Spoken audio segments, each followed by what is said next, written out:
Not के coefficients को बराबर करके लैम्डा 1 के कॉफिशिएंट्स को मिड और जीरो स्टेट वाले हैं वो सब एक साइड। तो मैंने इसको ट्रांसपोज कर दिया, मतलब साई एन 1 है, इसको हम लीनियर कॉम्बिनेशन के फॉर्म में लिखेंगे। मतलब नेक्स्ट स्टेप क्या रहेगा हमारा, अब जो CNM है वो इससे मल्टीप्लाई हो गया। हेलो एवरीवन, तो परटर्बेशन थ्योरी के इस लेक्चर में हम जानेंगे, हम सीखेंगे कि एनर्जी में या वेव फंक्शन में सेकंड ऑर्डर करेक्शन किस तरह से निकाला जाता है, क्या उसका फॉर्मूला होता है। इसके पहले वाले लेक्चर में हम लोगों ने फर्स्ट ऑर्डर करेक्शन निकाला था और उस फर्स्ट ऑर्डर करेक्शन के ऊपर हमने एक क्वेश्चन भी किया था। आज का जो लेक्चर है इसमें हम डिस्कस करेंगे सेकंड ऑर्डर करेक्शन को और देन उसके बाद हम फिर इसमें क्वेश्चंस वगैरह करेंगे, है ना। तो जब हम सेकंड ऑर्डर करेक्शन की बात करेंगे तो उसमें फर्स्ट ऑर्डर करेक्शन के जो इक्वेशंस हमने बनाई थी वो लैम्डा नॉट के कॉफिशिएंट्स को बराबर करके, लैम्डा 1 के कॉफिशिएंट्स को बराबर करके, लैम्डा 2 के कॉफिशिएंट्स को बराबर करके, वो आपको इक्वेशंस ध्यान में होनी चाहिए। नहीं है तो आपकी जो कॉपी है जिसमें आपने लिखा होगा वो इक्वेशंस आपके पास में होनी चाहिए, क्योंकि उन्हीं इक्वेशंस को आगे कंटिन्यू करके मैं सेकंड ऑर्डर करेक्शन का बनाऊंगा। तो मैंने इक्वेशन नंबर 7 लिखी हुई थी। इक्वेशन नंबर 7 मेरे पास यहाँ थी, मैं आपको दिखा देता हूँ। इक्वेशन नंबर 7 जो मैंने लिखी थी वो ये थी, है ना। H naught psi N 1 state है, H P psi N 0 state है, ई एन साई एन 1 और E N psi N naught. तो अब मैं क्या करूंगा, इसको ट्रांसपोज करूंगा। ट्रांसपोज करने का मतलब है जो 1 स्टेट वाले हैं वो सब एक साइड और 0 स्टेट वाले हैं वो सब एक साइड। तो मैंने इसको ट्रांसपोज कर दिया, मतलब जो है किसी चीज को मैं बराबर के उधर ले गया और किसी को बराबर के इधर ले आया।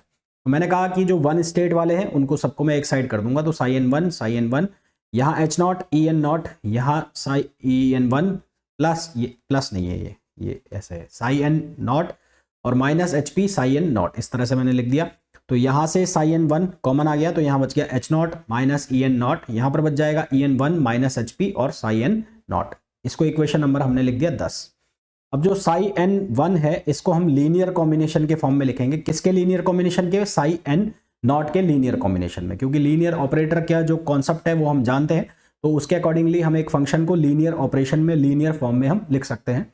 तो एक हमारे पास स्केलर क्वांटिटी है CNM, जो C1 C2 है, C3 इस तरह से है।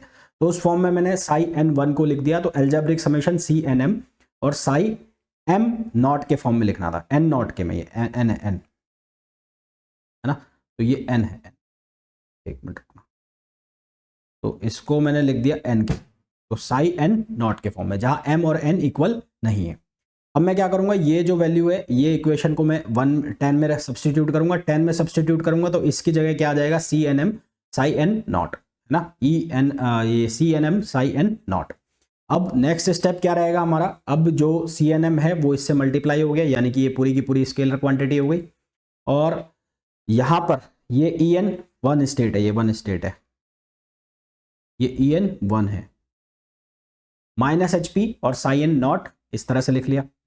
ठीक, अब नेक्स्ट स्टेप में क्या रहेगा, नेक्स्ट स्टेप में रहेगा यहां पर मैंने क्या किया, यहां एच नॉट लिखा हुआ है और H naught minus E N M, H naught को मैंने क्या लिख दिया, ई एम नॉट। ये जो एच नॉट लिखा हुआ है, एच नॉट की जगह मैंने लिख दिया E M naught minus E N naught psi M naught E N 1 minus H P psi N naught. अब इसका हम स्केलर प्रोडक्ट लेंगे। स्केलर प्रोडक्ट मतलब हमें इसका ब्रा नोटेशन लेना है। ब्रा नोटेशन किसका ले रहा हूं मैं, साई एम नॉट का ले रहा हूं।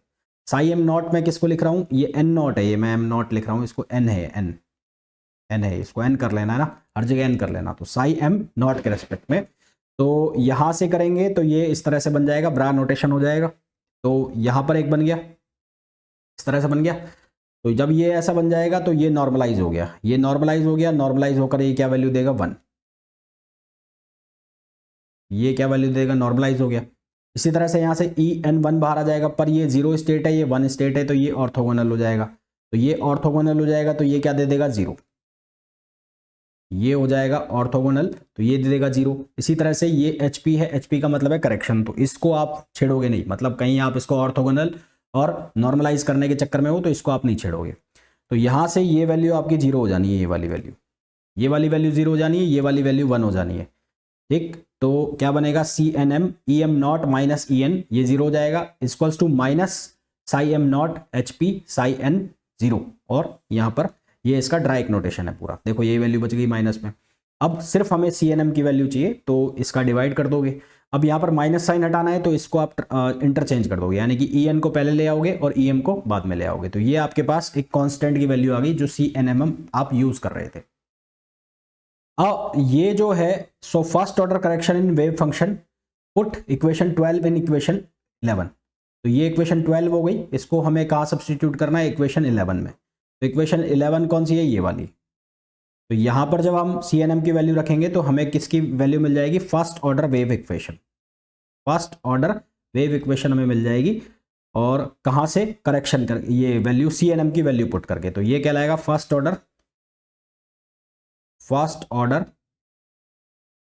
Correction in wave function, correction in wave function, ठीक है, first order correction in wave function ये कहलाएगा।